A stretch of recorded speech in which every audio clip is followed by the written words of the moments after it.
I know this was a real passion project for you. You've been working on it a long time. Yeah. Why was this one so special?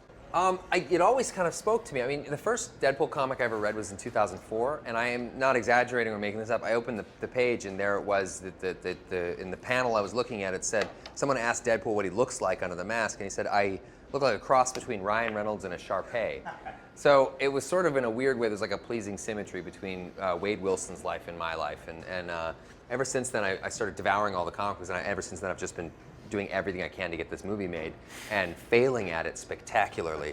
But so it wasn't until about 2 years ago when our test footage that we'd shot leaked onto the internet, and the fans of Deadpool spoke loud and proud, and they actually forced the studio to make the movie, and that's it creates a Cinderella story that just literally never happens in Hollywood, and I'm really proud of the fans of Deadpool, and I'm really proud to be a fan of Deadpool, and I'm proud of this movie. So. Can I laugh a little bit at the fact that you saw your name referenced in the comic, and you're like, I will make this movie. Yeah, totally.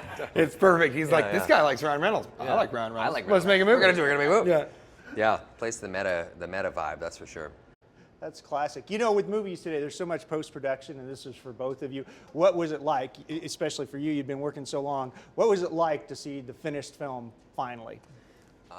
Why I edited the movie with everyone as well. So this has been a crew of myself, Rhett Reese, Paul Wernick, and Tim Miller. We've all been working on the script and the movie for 6 years. So I saw it come together incrementally every single day, and so because of that, I have absolutely no objectivity at all. So much so that in Comic-Con, when the movie came to Comic-Con and it sort of blew the lid off of San Diego, when I was walking to show the movie and they were going to show the clip, I just thought I was a dead man walking. I had no objectivity at that point. I thought, oh, they're going to hate At that this. point, he's like, this movie isn't even funny at all. Yeah, exactly. And But when I saw it all come together, you know, I just couldn't believe it. I knew You that saw it was an going to be early good. cut, too. Yeah, I saw sort of an earlier cut when Colossus was still this large Russian man with a hat that had like a green ping pong ball. Yeah, it was funny, yeah. That was pretty ridiculous. Yeah. But yeah, so I saw a rough cut, and then I saw it get closer, and then when I saw everything with the reshoots, with all of it, I just couldn't believe it. I mean, it's exactly, you saw it, right? Oh, I think it's fantastic. But it's exactly that. You sort of, at the end of it, I really did think, I thought, I wasn't thinking about X-Men or Marvel Universe.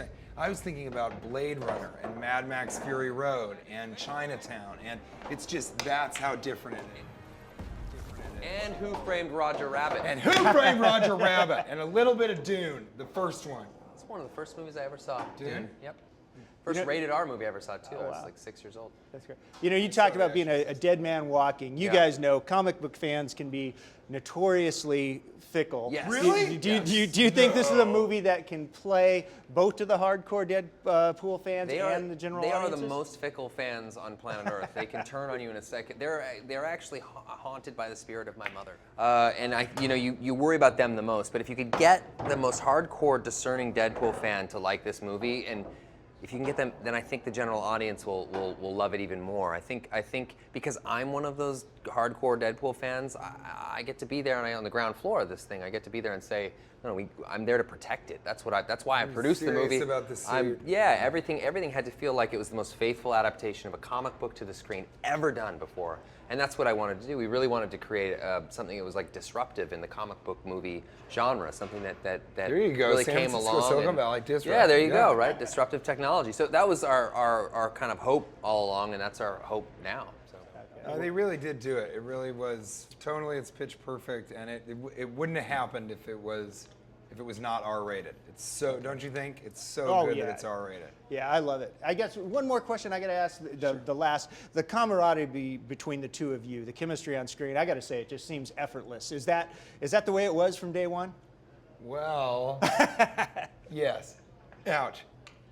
Yeah, very strong. No, I adore TJ. We were fans of TJ, myself, Rhett Reese, and Paul Wernick much before the Deadpool stuff came along. So when you get to have somebody that you love and admire come onto your set and then just completely blow the lid off a role that you've been living with for 6 years, because Weasel's been in our script for 6 years, and suddenly you're seeing TJ Miller not only play the role but completely change all the lines and make them 50,000 times better. That was a really special moment. He's such a good improviser.